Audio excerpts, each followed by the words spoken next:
Filipenses capítulo 3.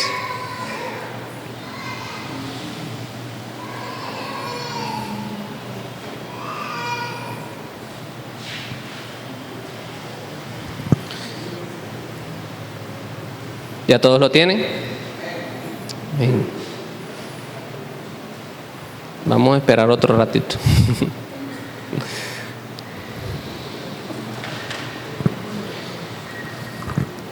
Bueno, espero que todos lo hayan encontrado. Filipenses capítulo 3, leemos los versículos del 1 al 11. Dice: por lo demás, hermanos, gozaos en el Señor. A mí no me es molesto el escribirlos las mismas cosas, y para vosotros es seguro. Guardaos de los perros, guardaos de los malos obreros, guardaos de los mutiladores del cuerpo. Porque nosotros somos la circuncisión, los que en espíritu servimos a Dios y nos gloriamos en Cristo Jesús, no teniendo confianza en la carne. Aunque yo tengo también de qué confiar en la carne. Si alguno piensa que tiene de qué confiar en la carne, yo más. Circuncidado al 8º día, del linaje de Israel, de la tribu de Benjamín, hebreo de hebreos, en cuanto a la ley, fariseo, en cuanto a celo, perseguidor de la iglesia, en cuanto a la justicia que es en la ley, irreprensible. Pero cuantas cosas eran para mí ganancia, las he estimado como pérdida por amor de Cristo. Y ciertamente aún estimo todas las cosas como pérdida por la excelencia del conocimiento de Cristo Jesús mi Señor, por amor del cual lo he perdido todo y lo tengo por basura para ganar a Cristo y ser hallado en Él, no teniendo mi propia justicia que es por la ley, sino la que es por la fe de Cristo, la justicia que es de Dios por la fe, a fin de conocerle y el poder de su resurrección y la participación de sus padecimientos, llegando a ser semejante a Él en su muerte, si en alguna manera llegase a la resurrección de entre los muertos. Señor, te damos gracias por tu palabra, gracias porque en ella podemos encontrar todas las respuestas, Señor, para todas las cosas de las cuales tenemos necesidad, Señor. Te pido que tu Espíritu Santo hable a nosotros en esta mañana, Señor, y que nos permita entender cuál es tu voluntad para cada uno de nosotros. Recibimos tu palabra con humildad, Señor, y con disposición de ponerla por práctica. En el nombre de Jesús, amén. Bueno, acá leemos un pasaje que le escribe el apóstol Pablo a los filipenses. Esta carta que Pablo le escribe a los filipenses tenía un propósito muy especial que no es tan común encontrar en las cartas de Pablo. Esta carta específicamente era para agradecerles y para animarles por la labor que estaban haciendo. A diferencia de otras cartas de Pablo donde ataca muchos problemas que estaban ocurriendo en las iglesias, parece ser que en la iglesia de Filipos había más bien una actitud de agradecimiento hacia ellos por toda la ayuda que le habían dado y quería animarlos a seguirse esforzando en los caminos del Señor. Y acá, como parte de ese mismo estímulo, como parte de esa misma intención de animarlos, Pablo les hace una advertencia, que es lo que acabamos de leer en el capítulo 3. Dice: guardaos de los perros, de los malos obreros, guardaos de los mutiladores del cuerpo. Y podemos imaginar a quién se estaba refiriendo Pablo con estas palabras. La palabra perros no hace referencia literalmente a los perros, aunque también es bueno guardarse de los perros, ¿no? Pero no era eso lo que quería decir Pablo. La palabra perros era una palabra un poco despectiva que utilizaban algunos judíos para referirse a las personas gentiles, es decir, a las personas que no eran parte de su linaje, las personas que no eran parte no compartían su sangre, y de forma despectiva llamaban perros a los gentiles. Ahora Pablo hace un intercambio de papeles acá. Y Pablo le dice a la iglesia de Filipos, guárdense de los perros, haciendo referencia específicamente a personas judías que venían a introducir a la iglesia costumbres que no eran necesarias y que trataban entonces de manchar el evangelio. De tal manera que encontramos a algunas personas en la iglesia de Filipos diciendo que necesitaban circuncidarse para que la salvación estuviera completa. Ellos necesitaban hacer las obras de la ley para que la salvación se perfeccionara en ellos y la pudieran tener completa, si no, no la iban a alcanzar. Entonces, Pablo empieza a decir, no tenemos que confiar tanto en la carne, no tenemos que confiar tanto en las cosas que hacemos por nuestros propios medios. Si alguien tiene algo de qué jactarse, ese soy yo, dice Pablo. Y empieza a describir todas las cosas que él era. Él era una persona irreprensible en cuanto a las cosas de la ley. Era fariseo, un maestro de la ley. Era celoso de la ley porque hasta perseguía a la iglesia, porque estaban enseñando cosas que ellos no compartían. Pero Pablo dice, nada de esto es importante. Entre más nosotros pongamos nuestra fe y nuestra confianza en las cosas de la carne, más nos alejamos de las cosas del Espíritu.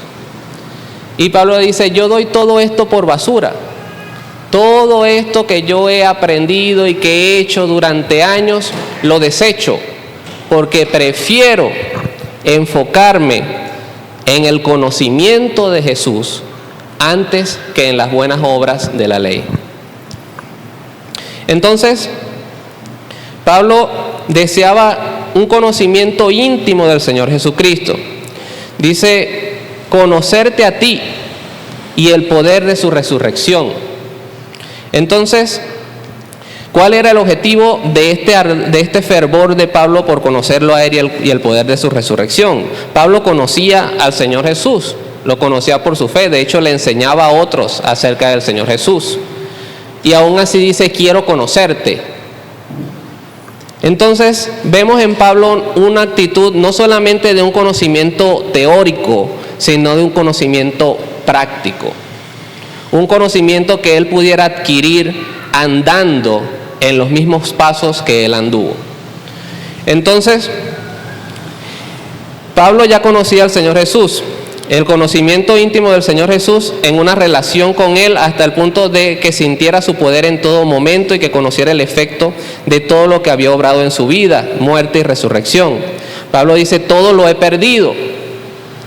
De tal manera que él estaba identificándose con Cristo en su muerte. Estoy muerto con Cristo. Todo lo doy por basura. Estoy sepultado también con Cristo. Pero no se quedó sepultado. Dice, yo quiero también experimentar el poder de su resurrección. Yo no quiero quedarme muerto. Yo no quiero quedarme así. Yo quiero vivir una vida que refleje el poder de su resurrección. Sabía que Jesús murió y aspiraba a repetir la historia en su vida. Sabía que Jesús estaba sepultado y anhelaba ser sepultado con Él en el bautismo para muerte. Sabía que Jesús resucitó y anhelaba resucitar con Él en una vida nueva. La resurrección del Señor Jesús fue en sí misma una maravillosa manifestación de poder. El hecho de resucitar a Cristo de entre los muertos no es algo trivial. Fue realmente, junto con la creación, tal vez una de las obras más maravillosas que la Biblia menciona. Resucitar a Cristo de entre los muertos, vencer a la muerte. La Trinidad completa participó de este suceso, el Padre, el Hijo y el Espíritu Santo, para que Cristo pudiera resucitar y vencer la muerte. Pero Pablo no se fascina tanto del poder que hubo en resucitar a Cristo. No está pensando tanto en el poder manifestado en la resurrección, sino en el poder que emana ella. Ahora yo les pregunto, ¿será que la resurrección de Cristo fue un evento puntual que quedó en la historia? Fue sumamente poderoso, pero pasó hace 2000 años. ¿O será que la resurrección de Cristo aún hoy emana su poder para cada una de nuestras vidas. Y ese es el tema que quiero tratar hoy, el poder de su resurrección. ¿Cómo podemos nosotros anhelar más y más el conocer a Cristo de tal manera que podamos vivir estas palabras? No solamente conocer estas palabras, sino vivir estas palabras. Entonces quiero traerles algunas razones o algunos argumentos del poder de la resurrección de Cristo. El primero es que el poder de su resurrección consolida nuestra fe.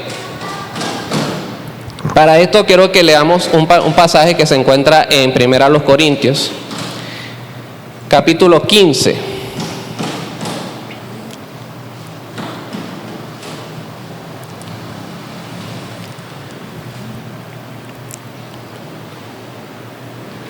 Primera a los Corintios, capítulo 15.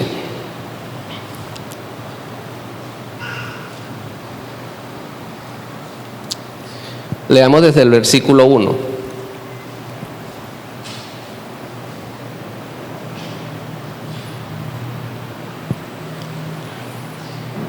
Dice: además os declaro, hermanos, el evangelio que os he predicado, el cual también recibisteis, en el cual también perseveráis, por el cual asimismo, si retenéis la palabra que os he predicado, sois salvos, si no creísteis en vano.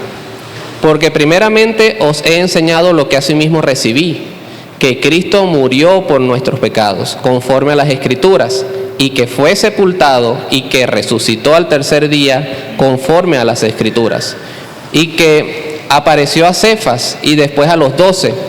Después apareció a más de 500 hermanos a la vez, de los cuales muchos viven aún y otros ya duermen. Después apareció a Jacobo, después a todos los apóstoles, y al último de todos, como a un abortivo, me apareció a mí. Porque yo soy el más pequeño de los apóstoles, que no soy digno de ser llamado apóstol porque perseguía la iglesia de Dios, pero por la gracia de Dios soy lo que soy. Y su gracia no ha sido en vano para conmigo. Antes he trabajado más que todos ellos, pero no yo, sino la gracia de Dios conmigo. Porque o sea yo o sean ellos, así predicamos y así habéis creído. Pero si se predica de Cristo que resucitó de los muertos, ¿cómo dicen algunos entre vosotros que no hay resurrección de muertos? Porque si no hay resurrección de muertos, tampoco Cristo resucitó. Y si Cristo no resucitó, vana es entonces nuestra predicación, vana es también vuestra fe. Y somos hallados falsos testigos de Dios, porque hemos testificado de Dios que Él resucitó a Cristo, al cual no resucitó si en verdad los muertos no resucitan. Porque si los muertos no resucitan, tampoco Cristo resucitó. Y si Cristo no resucitó, vuestra fe es vana. Aún estáis en vuestros pecados. Entonces también los que durmieron en Cristo perecieron. Si en esta vida solamente esperamos en Cristo, somos los más dignos de conmiseración de todos los hombres. Mas ahora Cristo ha resucitado de los muertos, primicias de los que durmieron es hecho. Porque cuanto la muerte entró por un hombre, también por un hombre la resurrección de los muertos. Porque así como en Adán todos mueren, también en Cristo todos serán vivificados. Pero cada uno en su debido orden. Cristo las primicias, luego los que son de Cristo en su venida. Un poco largo este pasaje, para ser honesto, pero es necesario entender todo el contexto que se está viviendo acá, en la iglesia de Corinto. La iglesia de Corinto era particularmente problemática. Tenía muchos conflictos y Pablo trataba de atacarlos a la mayor parte de ellos en sus cartas. Acá está atacando un problema muy particular con respecto a las doctrinas que ellos tenían con respecto a la resurrección. Y es que dentro de la iglesia se habían sembrado corrientes dualistas que vienen de los griegos, que afirmaban que los muertos no iban a resucitar.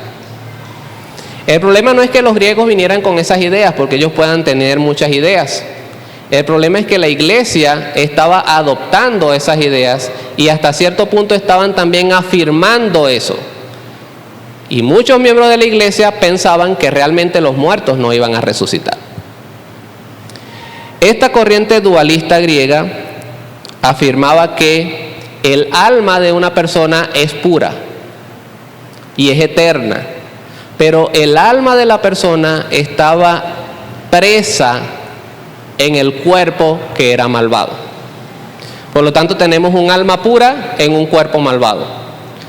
Y la muerte para estas personas representaba entonces una liberación. El alma por fin se iba a liberar de ese cuerpo que lo tenía preso. Entonces ustedes se podrán imaginar, si la principal base de la enseñanza de estas personas era liberarse del cuerpo, para ellos no era nada atractivo ni llamativo que nosotros volviéramos a tomar el cuerpo. Por lo tanto, enseñaban que los muertos no resucitan. Y acá Pablo trata entonces de debatir con ellos y decir, si la resurrección de Cristo no pasó, si los muertos no resucitan, entonces Cristo tampoco resucitó. Y si Cristo no resucitó, entonces todo se cae. Nuestra fe es vana. ¿En qué estamos creyendo nosotros entonces? ¿De qué vale lo que nosotros creemos si Cristo finalmente no resucitó? Si Cristo se quedó muerto, ¿dónde está el poder en eso? ¿Dónde está la victoria en eso? ¿Cómo vamos a vivir vidas victoriosas? ¿Cómo vamos a vivir vidas que reflejen el poder de Dios si al final no pudo vencer a la muerte? Entonces, toda la base de nuestro evangelio se centra en el hecho de la resurrección de Cristo. Y el hecho de que esta iglesia no estuviera dudando en cuanto a la resurrección hizo entonces que enfrentara otra serie de problemas que podemos encontrar claramente en la iglesia de Corinto. Por ejemplo, ¿qué podemos encontrar en la iglesia de Corinto? Divisiones. Personas que se peleaban entre ellos. Habían pleitos, habían contiendas entre los hermanos de la iglesia. Había impureza, inmoralidad sexual. Había inmadurez. Pablo los llamaba a resolver sus conflictos con sabiduría espiritual. Había un desorden espiritual también. No sabían utilizar los dones espirituales, no los aplicaban con amor, no los sabían administrar. Había irreverencia. Se sentaban a tomar la Santa Cena haciendo actos que no son dignos de la Santa Cena, emborrachándose y juzgando a los que no tenían para participar de la cena. Y tenían una falta de esperanza que da el hecho de negar la resurrección de Cristo. Entonces, si nosotros vivimos una vida donde no tenemos claro que Cristo realmente resucitó y que esa resurrección sigue vigente hoy en mi vida y sigue estimulando y empujando mi vida, entonces vamos tal vez a caer en muchos de los problemas que la iglesia de Corinto cayó. Porque no hay una esperanza, porque no hay una motivación, porque no hay nada que le dé sentido a lo que estamos haciendo. Entonces la resurrección de Cristo es definitivamente la que consolida nuestra fe. ¿Cómo podemos tener fe si Cristo no resucitó? Estas personas tal vez dijeran, pero yo creo que Cristo sí resucitó, pero los que no van a resucitar somos nosotros. Y Pablo le dice, pero si tú crees que tú no vas a resucitar, entonces indirectamente también estás afirmando que Cristo no resucitó. Y el poder de toda nuestra esperanza se basa en la resurrección de Cristo. El abandono de la doctrina de la resurrección conduce inevitablemente a una vida sin propósito eterno. La esperanza de gloria es el gran poder que regula la conducta del creyente. ¿Cómo nosotros vamos a controlarnos? ¿Cómo nosotros vamos a tener una guía de conducta si no creemos en una resurrección que va a darnos un cuerpo y un propósito eterno? En la iglesia de Corinto había entonces también un problema de libertinaje sexual y de inmoralidad. Algunos de ellos creían que los actos del cuerpo como finalmente los cuerpos no iban a resucitar, los actos del cuerpo no afectaban el alma, por lo tanto el pecado sexual no era grave. Si yo no creo que mi cuerpo va a ser resucitado, yo no voy a cuidar de él. Yo voy a hacer cosas que dañan el cuerpo. Y Pablo los corrige. El cuerpo no es para la fornicación, sino para el Señor. Y el Señor para el cuerpo. Y Dios, el que levantó al Señor, también a nosotros nos levantará con su poder. Pablo vincula entonces la pureza sexual con la esperanza de la resurrección corporal. El cuerpo tiene valor eterno y por eso debe ser santo ahora. Debemos cuidar nuestros cuerpos porque va a resucitar. Ese va a ser nuestro cuerpo que va a resucitar, basado en la esperanza que hay en Cristo de que Él resucitó. Entonces la resurrección de Cristo no es solo una señal de su divinidad, porque de hecho lo es. Cristo es Dios, si no fuera Dios no hubiese podido resucitar, sino también es la piedra angular del sistema de redención. Negarla es despojar al cristianismo de su contenido espiritual. ¿Cómo nosotros vamos a decir que Dios nos va a salvar si Dios no resucitó, si Cristo no resucitó? La base de la redención está entonces en el hecho de la resurrección de Cristo. Punto número 2. El poder de su resurrección nos da el coraje para cumplir la misión. El poder de su resurrección nos da el coraje para cumplir la misión. Y para esto quiero que nos vamos a ver a la iglesia primitiva. Es admirable ver cómo la iglesia primitiva cumplía fervientemente con la misión encomendada, a pesar de tener tantos inconvenientes. No es para nosotros desconocido todos los que nuestros hermanos tuvieron que pasar en los primeros días de la iglesia. Muchos de ellos tuvieron que morir, perseguidos y con muertes crueles. Pero de hecho, esta misma realidad de que ellos tuvieron que morir es una de las mayores evidencias históricas que hay de la resurrección de Cristo. Y ya les explico a qué me refiero con eso. Nadie muere voluntariamente por algo que sabe que es mentira. Estos discípulos estuvieron dispuestos a ir a la muerte, estuvieron dispuestos a dar su vida por Cristo, por cumplir la misión. ¿Quién hubiese entonces dado su vida si sabía que la misión o que Cristo o el mensaje que estaban transmitiendo era una mentira? Nadie lo hubiera hecho. Tenemos acá una lista de personas que proclamaron la resurrección bajo una persecución severa. Tenemos a Pedro y Juan, fueron azotados por anunciar la resurrección. Lo podemos encontrar en Hechos 4 del 18 al 20. Esteban fue apedreado y murió apedreado por defender el evangelio. Santiago, el hermano de Juan, fue decapitado. Pablo fue encarcelado y finalmente ejecutado. ¿Qué tuvieron todos ellos en común? Ninguno de ellos se retractó. Ninguno de ellos dijo, no, está bien, es mentira todo lo que estoy haciendo, es mentira todo lo que estoy diciendo. La fe de ellos en la resurrección les dio un estímulo tan grande que fueron capaces de cumplir la misión a pesar de las dificultades. Persecuciones, cumplían la misión. Independientemente de las circunstancias que estuvieran pasando, cumplían la misión.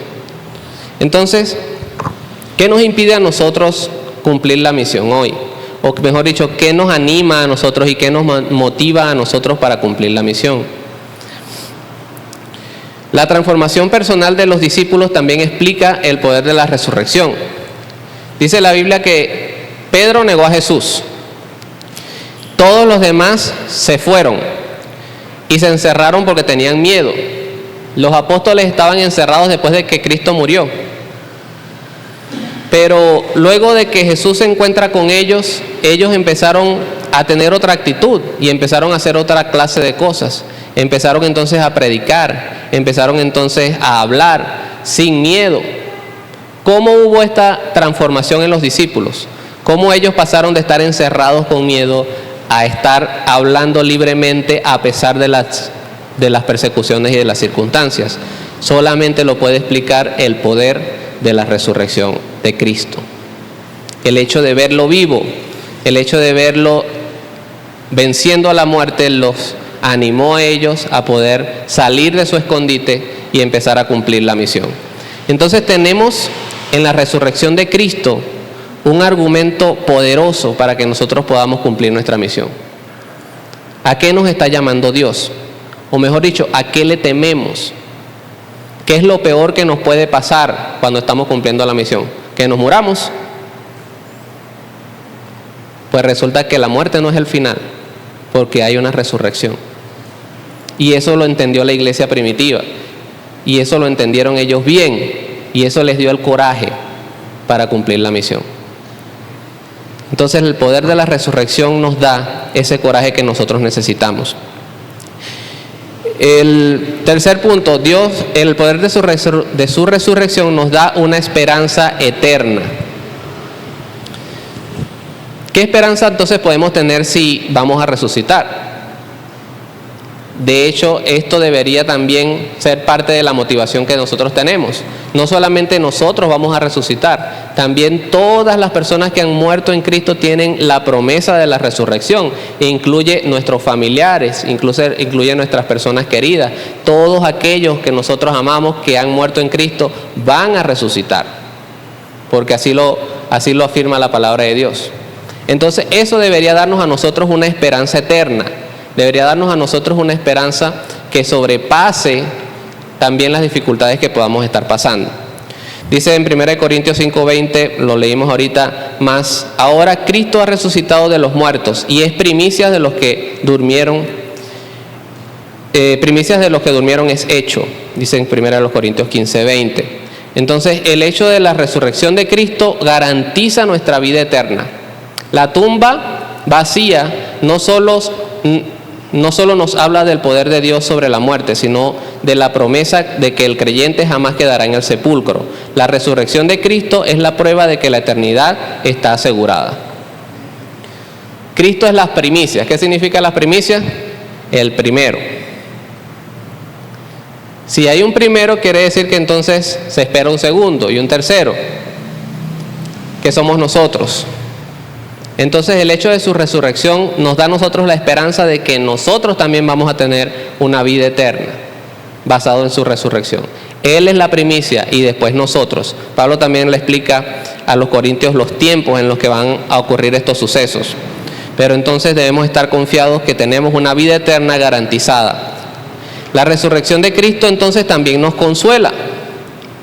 El hecho de saber, como les dije, que nuestros familiares están seguros, que todas las personas que están seguras, incluso que yo tengo mi futuro seguro al estar en Cristo, al estar en los brazos de Cristo, eso me consuela y cambia la forma en que yo veo la vida. ¿Cómo puedo yo enfrentarme a la vida con esa esperanza? ¿Y cómo puedo enfrentarme yo a la vida sin esa esperanza? Hay personas que ante algún diagnóstico o una adversidad se deprimen. Y es normal, y creo que es humano el caer en depresión por alguna mala noticia. Algunas personas toman el lado contrario, buscan motivación de alguna parte para enfrentar el problema con otra actitud. Entonces acá tenemos nosotros lo mismo. ¿Con qué actitud vamos a enfrentar nosotros la vida? Tenemos esperanza eterna, basada en la resurrección de Cristo, que nos garantiza a nosotros una vida eterna y que nos consuela en todo momento. La resurrección de Cristo entonces nos da la certeza de una herencia eterna. No viene sola, viene con herencia. Dice 1 Pedro 1:4, para una herencia incorruptible, incontaminada e inmarcesible, reservada en los cielos para vosotros. Esa herencia está ya esperándonos en los cielos. Una herencia que no se pierde, no se corrompe. Está ahí segura, es eterna, y esa herencia la tenemos nosotros garantizada por la resurrección. Pedro continúa su enseñanza diciendo que gracias a la resurrección los creyentes tienen una herencia que no se deteriora. Nadie puede robarle lo que Cristo ganó para ti. ¿Quién le podrá arrebatar a Cristo lo que tiene preparado para nosotros? Está asegurado para nosotros. Nadie lo podrá arrebatar.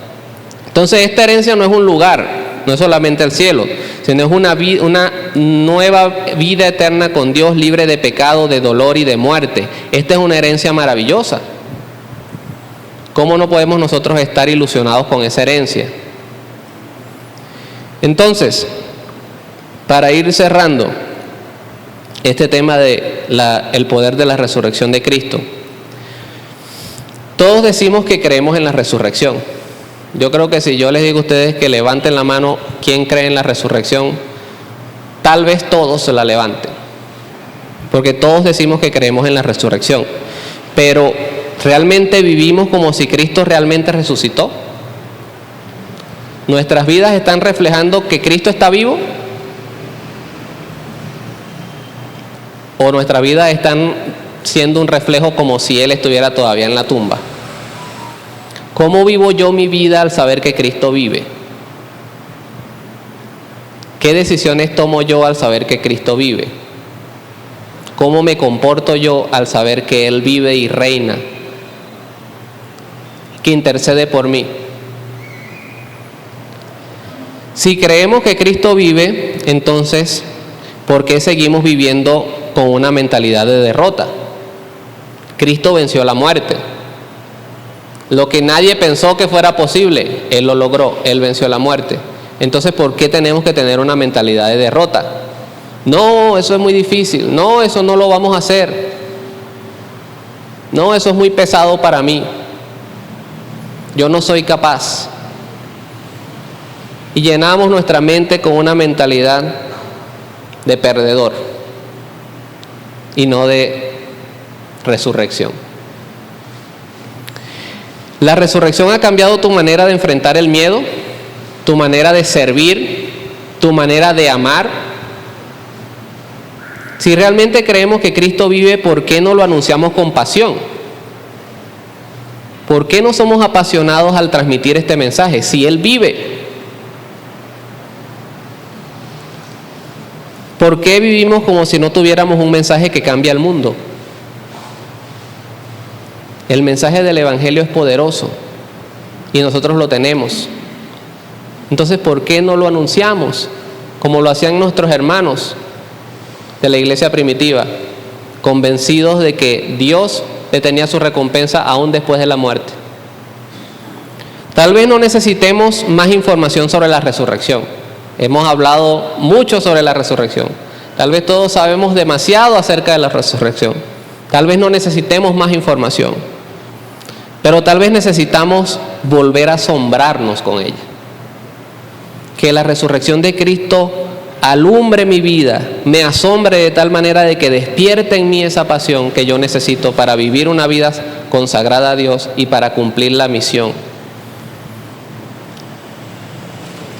Volver a vivir como los primeros discípulos, con gozo, con fuego, con urgencia, con esperanza, es lo que nosotros necesitamos, basados en la luz que da la resurrección de Cristo a nuestras vidas, la esperanza que nos da y el poder que nos da que Cristo vive y reina y no se quedó muerto. Quiero terminar citando al gran predicador Charles Spurgeon. Él dice: deseo que sientan el poder de la resurrección. Tenemos muchos cristianos técnicos que conocen las frases de la piedad, pero desconocen su poder. Tenemos cristianos ritualistas que se aferran a lo externo, pero desconocen su poder. Tenemos muchos religiosos moralistas, pero tampoco conocen su poder. Nos acosan cristianos convencionales y reglamentarios. Sí, sin duda somos cristianos, pero no somos entusiastas, fanáticos. Tales hombres tienen nombre de vida y están muertos. Tienen apariencia de piedad, pero niegan su poder. Les ruego, mis oyentes, que no se conformen con una verdad hasta que sientan su fuerza. No alaben el alimento espiritual que se les presenta, sino coman de él hasta que conozcan su poder nutritivo. Ni siquiera hablen de Jesús hasta que conozcan su poder salvador. Que Dios le conceda que conozcan los poderes del mundo venidero por amor a Jesús. Cristo resucitó y hay poder en su resurrección. Que este poder nos anime a ser unos buenos cristianos y tener vidas consagradas. Oremos. Señor, te damos gracias en esta tarde. Gracias porque tu palabra es viva y es eficaz, Señor. Gracias porque yo sé que esta palabra ha hablado a los corazones de mis hermanos, Señor.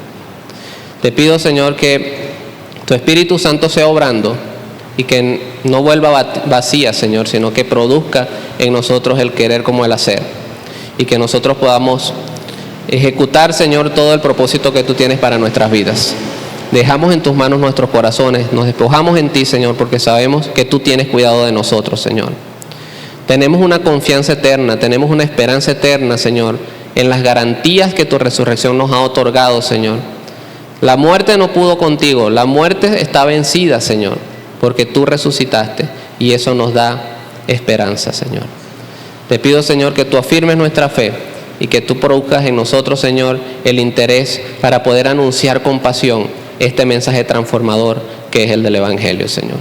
Te lo pedimos y te damos muchas gracias. Amén. Amén.